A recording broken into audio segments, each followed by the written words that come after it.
आंख से खून की धारा निकलने लगी, अपने मुट्ठी में ले लिया। तब तक माता जी कमंडल में भोजन लेकर आई। इन्होंने अपने आंख को माता जी के हाथ में देते हुए कहा, लो माँ, ये हमारी आंख है। बोला, अरे अरे, मैं तुमसे आंख थोड़ी मांग रहा था, मैं तो मजाक में कहा था। तूने सही में आंख निकाल कर दिया, ये ठीक नहीं किया। बोला, लाओ भोजन। भोजन लेके गोरखनाथ जी महाराज धीरे धीरे पहुंच जाते हैं गुरुदेव के पास। गुरुदेव के पास रख लेते हैं भोजन, अपनी आंख को ढक लेते हैं कपड़ा से। जब भोजन कर लेते हैं तो बचनंदन नाथ जी पूछते हैं, बेटा गोरख, वहां क्यों ढके हुए हैं? बोला, गुरुदेव, जो मैं दही बाड़ी मांगने गया था ना, तो माता जी देना नहीं चाहती थी, तो मैंने कहा इसके बदले में जो कुछ भी मांगोगी मैं दे दूंगा। तो मैंने आंख दे दी और दही बढ़ा दिया। अरे बेटा, तूने क्या किया? दिखाओ तो आंख।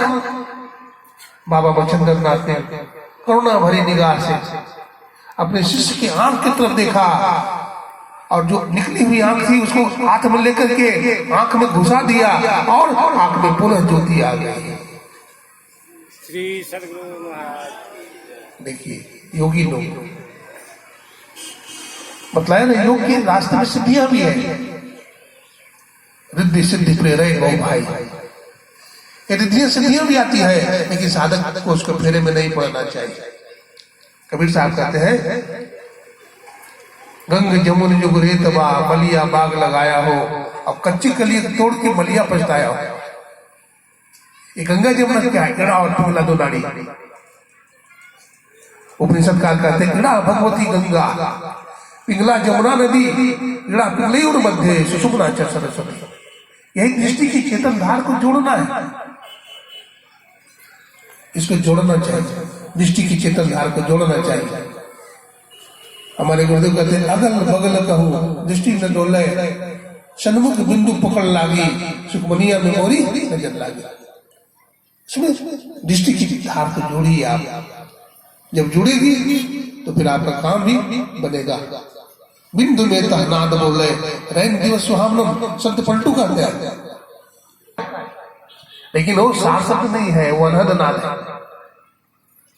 जब से अनहद घोर सुनी, इंदित थकित गलित मन हुआ, आशा सकल बुनी। ओ शब्द को क्या करिए, आप पकड़िए, खोज करिए, जिसको रिसर्च बोलते हैं। हमारे देश में महान वैज्ञानिक हुए सर आइजैक न्यूटन। वो बगीचा में बैठे थे और बगीचा में बैठे बैठे देखा कि एक सेब ऊपर से नीचे गिरा।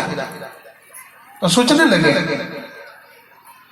ये सेब नीचे क्यों गिर गया, ये ऊपर क्यों नहीं गया, अथवा पेड़ में ही लटका रहता।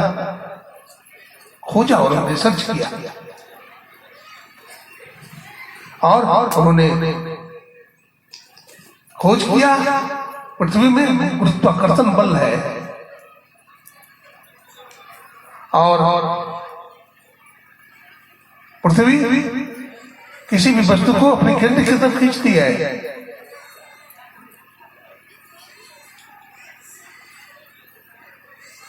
एक खोज किया न्यूटन। क्या सेब को गिरते हुए किसी ने नहीं देखा होगा, फल को गिरते हुए नहीं देखा था, लेकिन कोई ध्यान नहीं दिया। न्यूटन महोदय ने खोज किया और बड़े विनम्र थे न्यूटन महोदय। बुद्धि बड़ी उशाग्र थी, बड़ी तेज बुद्धि थी, तीक्ष्ण बुद्धि थी, लेकिन बड़े विनम्र थे और ईश्वर में विश्वास रखने वाले थे। जंगल में एकांत में वो कुछ न कुछ खोजते रहते थे, रिसर्च करते रहते थे। एक बार एक बुढ़िया माई गोबर चुन रही थी और गोबर चुनते चुनते चली गई। टोकरी भर गई थी। बेटा, इसे उठा दे माथे पर। न्यूटन महोदय ने नहीं उठा दिया। लो माँ। कहते, बेटा तुम्हारा नाम क्या है? माँ, मुझे लोग न्यूटन कहते हैं। अच्छा बेटा, तू ही न्यूटन है? तुम्हारा तो दुनिया में बड़ा नाम है। बोला, हाँ माँ, न्यूटन मैं ही हूं। बेटा, तू भगवान है, तुम्हारी दुनिया में बड़ी ख्याति है, तू बड़ा समाज सेवी है। लोग न्यूटन को दुहाई देने लगे, आप बहुत बड़े वैज्ञानिक हो। न्यूटन ने क्या कहा जानते हैं? Oh my God, I don't recognise you, I wondering in the world and collecting the pebbles on the bank of the river like a child. ओ परमात्मा, इस दुनिया में आकर मैं तालाब के किनारे कंकड़ और पत्थर ही चुनता रहा, तुम्हें नहीं जान पाया, तुम्हें नहीं जान पाया। खोज करो अंतर उजियारी। हमारे गुरुदेव भी कहते हैं, महर्षि में परमति महाराज, खोजो। क्राइस्ट कहते हैं, खटखटाओ खुलेगा, खोजो मिलेगा। 6 days he worked and 7 days declared holiday। पादरी लोग सप्ताह के 7वें दिन में बैठ करके ध्यान करते हैं, सत्संग करते हैं, और हमारे गुरु महाराज ने भी नियम बनाया, साप्ताहिक सत्संग करते हैं रविवार के दिन। अपने बच्चों को भी ले जाओ, आप ध्यान करो तो अपने बच्चा को भी बैठाओ, आप सत्संग करते हैं तो बच्चा को भी बैठाओ, उससे उसका संस्कार बनेगा। आप अपने बच्चा के लिए बहुत बैंक बैलेंस कर दोगे, लेकिन संस्कार नहीं दोगे तो पैसा बच्चा उड़ा देगा, शराबी हो जाएगा, जुआरी हो जाएगा। लेकिन अगर बच्चा को संस्कार दे दीजिएगा तो आपका बच्चा संस्कारित हो जाएगा, आपका बच्चा ऋषि हो जाएगा, आपका बच्चा ही कबीर, गुरु नानक और पलटू बनेगा, मीरा और सहजो। इसलिए जरूरत है, हमारे गुरु महाराज ने ये जो परंपरा चलाई ध्यानाभ्यास की, ये बड़ा मार्केबल चीज है। साप्ताहिक ध्यानाभ्यास, मासिक ध्यानाभ्यास, पाक्षिक ध्यानाभ्यास, इसमें जाइए, इसमें बड़ा लाभ होगा। आप अपने घर में नहीं बैठ पाते हैं, लेकिन शिविर में जाइएगा तो बैठिएगा। अब बताइए, 1 घंटा भी कोई ध्यान नहीं करते हैं, दीक्षा ले लिए। हमारे दादा गुरु बाबा साहब कहते थे, जिसको ध्यान करने का समय नहीं मिलता है, सत्संग करने का समय नहीं मिलता है, उसको दीक्षा नहीं देना चाहिए। कल कुछ लोगों ने दीक्षा लिया था, दीक्षा का मतलब भी नहीं समझते हैं। दीक्षा का मतलब क्या होता है?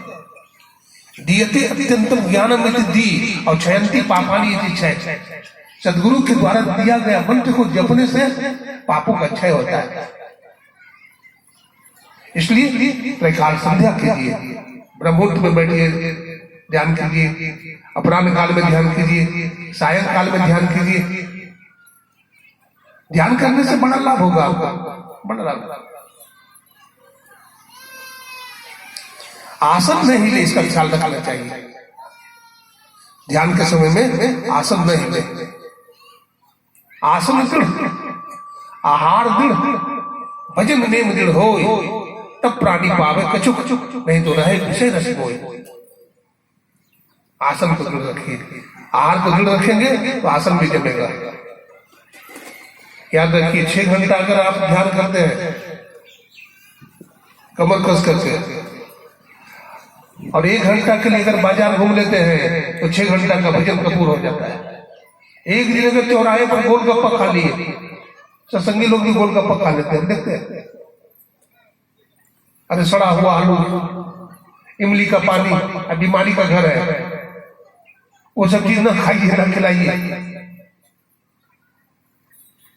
लेकिन हमारे सत्संगी बड़ी महान है, सत्संग में जाते हैं तो सत्तू बांध लेते हैं, चना बांध लेते हैं। ये पवित्र चीज खाइए, अपने बच्चों को भी खिलाइए,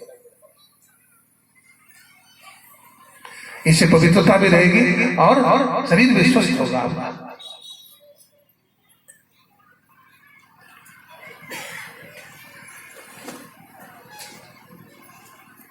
देखिए, मन एकाग्र करना बहुत बड़ी बात है। मन को एकाग्र करना बहुत बड़ी बात है।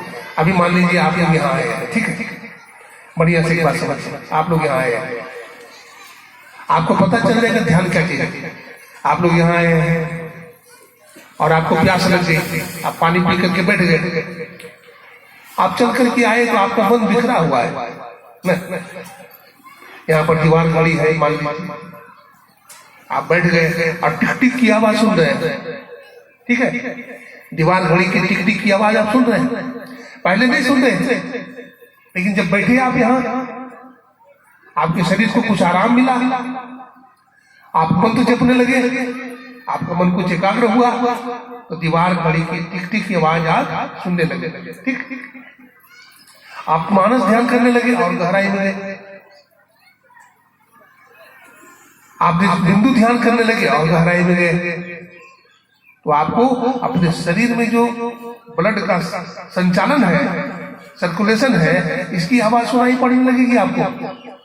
आप और नीचे चले गए, आप और गहराई में चले गए, आपका मन और गहराई में चला जाएगा, तो आप सार शब्द को भी पकड़ लीजिएगा।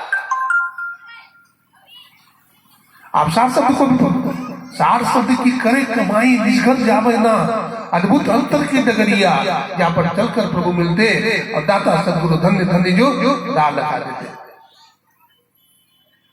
तो अद्भुत है अंतर का रास्ता।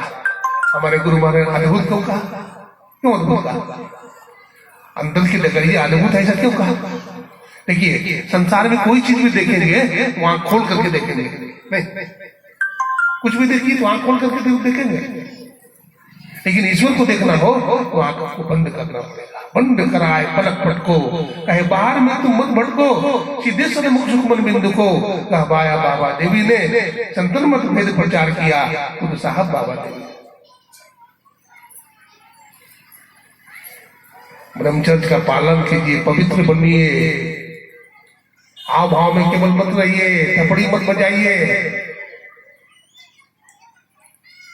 पति को मत ठगिए, पातिव्रत धर्म का पालन कीजिए और एक पत्नी व्रत धर्म का पालन कीजिए। कितनों बताते हैं लेकिन माथा उघारे बहुत सारे महीनों। मैं दिल्ली की एक बात बताता हूँ, देखिए कितना पवित्र, हमारे माताओं को कितना पवित्र होना चाहिए, हमारे भाइयों को कितना पवित्र होना चाहिए, और मन को कितना शुद्ध लगना चाहिए। अभी तो ध्यान भजन में आगे बढ़ेंगे। मैं वहां दीक्षा दे रहा था, 20-25 लोग थे, उसमें एक माता जी 2 फूल माला लाई थी और एक भाई फूल माला ही ले लाए थे, फूल लाए थे।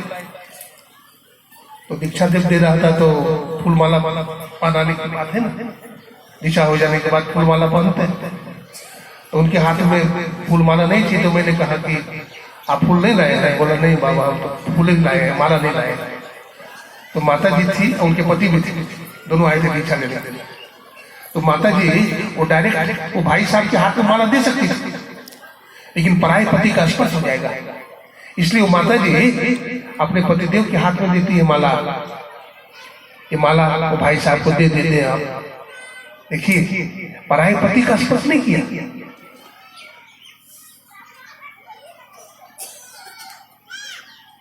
ये बहुत बड़ी बात है। हम तो कहते हो सावित्री मैया से कम होगी क्या? और सावित्री मैया से कम नहीं होगी। पातिव्रत धर्म का पालन करिए। स्वप्न में भी पराये पुरुष का दर्शन मत कीजिए। आप स्वप्न में भी पराये पुरुष के प्रति गलत भावना न आवे। आप यदि ध्यान करना चाहते हैं, सदाचारी बनिए। हमारे गुरु महाराज ने इन बातों पर बड़ा बल दिया है, बहुत बल दिया है। पल्ला झाड़ कथा सुनने से कुछ भी नहीं होगा। कथा सुन लिए, पल्ला झाड़ दिए तो कुछ होने वाला नहीं है। इसलिए डट करके ध्यान करिए, डट करके सत्संग करिए, सदाचारी सुचाचारी बनिए। चलते फिरते भी जब ध्यान कीजिए तब हमारे जीवन में बहुत कुछ मिलता है। मैं एक बात बता देता हूँ, हमारे गुरु महाराज एक सत्संगी को दीक्षा दी, बड़ा गरीब आदमी,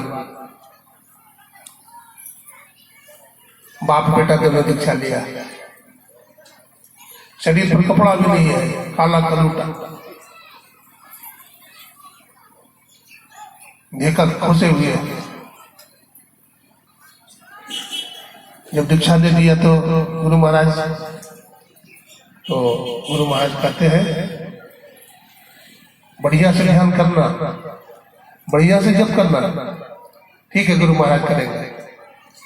प्रणाम करके चला गया। क्योंकि अघन का महीना था। अघन समझते हैं? अघन कठिन।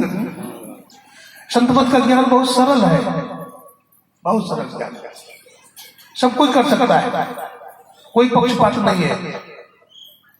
गुरु महाराज का ज्ञान बहुत ऊंचा है, संतों का ज्ञान बहुत ऊंचा होता है। जितने मनुष्य तनधारी हैं प्रभु भक्ति कर सकते हैं सभी। दंडी स्वामी के पास जाइए ना तो ब्राह्मण को इच्छा देते हैं, क्षत्रिय को ही अपना शिष्य बनाते हैं, वैश्य को शूद्र को नहीं बनाते हैं। वो जगत गुरु कैसे हो सकते हैं? जगत गुरु तो वही होते हैं जो खुद परमात्मा को जान करके पूरी दुनिया के लिए अपना पोटली खोल देते हैं।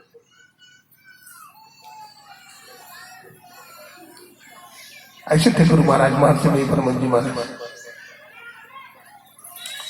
दीक्षा दे दिए।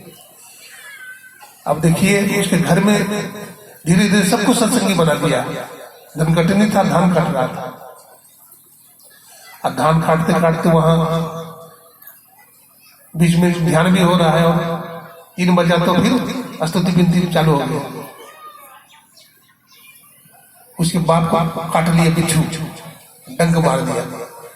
जब डंक मार दिया तो विष चढ़ गया, सिर में चक्कर आने लगा। बोला बेटा सिर में चक्कर आ रहा है, बिच्छू काट लिया है।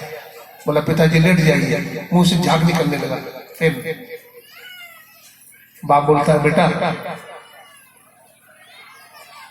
कुछ करोगे नहीं? बोला हाँ डॉक्टर के पास जाते हैं। बोला नहीं बेटा डॉक्टर के पास मत जाओ, गुरु महाराज के पास जाओ। बगल में कोपा काट, गुरु महाराज से दवा मांग लेना, दे देंगे दवा, मैं ठीक हो जाऊंगा। चला गया कोपा घाट। बाबा लोग बैठे थे, प्रणाम किया। बाबा लोगों ने पूछा क्या बात है, क्यों रोता है? तो हमारे पिताजी को बिच्छू काट लिया है। बाबा लोगों ने कहा गुरुदेव कुछ दवा बता दीजिए, बेचारा मर जाएगा। गुरु महाराज ने कहा दवा बता दीजिए, दवा बता दीजिए। दवा तो बता दिया हूं, दवा खाता नहीं तो मैं क्या करूं भाई? तो क्या दवा बताया? तो मानस ध्यान करने के लिए नहीं बताया, कहो जपने के लिए ठीक हो जाएगा। वो चला गया। बाप तो इंतजार में ही था, बेटा दवा लाए? गुरु महाराज दवा दी। बोले दवा तो आपको दे दी है। बोला क्या? बोला मानस ध्यान करने नहीं बताया है। बोला उसको जपिए। वो जपने लगा, 10 मिनट हुआ, बिच्छू का विष उतर गया। वो उठ करके बैठ गया और धान काटना प्रारंभ कर दिया। श्री सद्गुरु महाराज की जय। सदगुरु वैद वचन विश्वास। अमी मूड़ी में चूरन चारू, समन सकल भव रुच परिवारू। ये जड़ी तो हमें गुरु महाराज दे दिए है, लेकिन हम खाते नहीं है। दवा ले लिए और खाते नहीं है। इसको नियम से खाइए, 3 टाइम खाइए, ब्रह्ममुहूर्त में खाइए, अपराह्न में खाइए, सायंकाल खाइए। जब मन हो तब खाइए, जब मन हो तब ध्यान कीजिए, जब समय मिलता है तब करिए। बहाना मत बनाइए, तब काम बनेगा। आज मैं इतना ही सुनाया और आप लोग बहुत ध्यान से सुने। आप लोगों को बहुत बहुत धन्यवाद है। सभी बाबा से लोगों ने सुने और थोड़ा सा मैं भी सुना दिया। आप लोग अपने धन का सदुपयोग इसी तरह से करिए। हमारे अशोक बाबू थे और हमारे मुकेश बाबू शाम के टाइम में घुमाने के लिए ले गए थे इधर भुताहा जगह। बोलते बाबा बड़ा भुताहा जगह है, यहाँ पर जंगल में डाइन रहती है, किचन क्या बोलते किचन, हाँ भूत रहता है, भूत। बाबा पकड़। एक बार की बात है, एक शमशान घाट से गुजर रहा था, तो भूत प्रेत जो है ये बना रखा था, अपना सामियाना बना रहा था। तो सामियाना रात में तक बंद कर देख करके पूछा भाई क्या बात है, ये क्या कर रहे हो तुम लोग? बोला हमारी बेटी की शादी होगी, हमें बना रहे हैं सामियाना। तो किसके साथ होगी? तो फलाने बाबू के बेटा से होगा। राम बाबू का बेटा मोहन बाबू है, उसके साथ शादी होगी। आज तो कैसे तुम जानता उसके साथ शादी होगी? बोला उसकी आज मृत्यु होने वाली है, वो मर करके भूत बन जाएगा और हमारी बेटी भूतनी है ना, भूतनी से शादी होगी। अब ये तो भक्त था, गुरु भक्त था। बोला अच्छा तुम्हारा सब काम हम खराब कर देंगे। वहां गया, पता लगाया मोहन बाबू कौन है। अब मोहन बाबू जब पता चल गया तो पूछा मोहन बाबू है घर में? बोला हाँ मोहन बाबू तो है, लेकिन बीमार है, उनका किडनी खराब हो गया है, फेफड़ा खराब हो गया है। क्यों? दारू पीते हैं, मांस खाते हैं। तो जाकर उसको जगा करके दीक्षा दे दिया उन्होंने। और दीक्षा दे दिया तो वो मरा नहीं।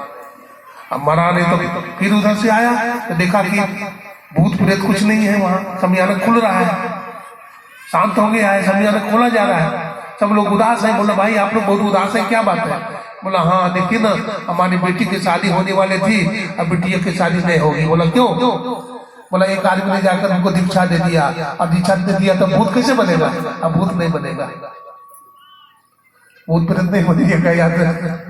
इसलिए गुरु महाराज का ज्ञान है, संतों का ज्ञान है, दीक्षा भी लीजिए और ध्यान भी करिए, सत्संग भी करिए, सदाचार का पालन करिए तो ज्ञान होगा। आज इतना ही सुनाया। बोलिए प्रेम से श्री सद्गुरु महाराज की।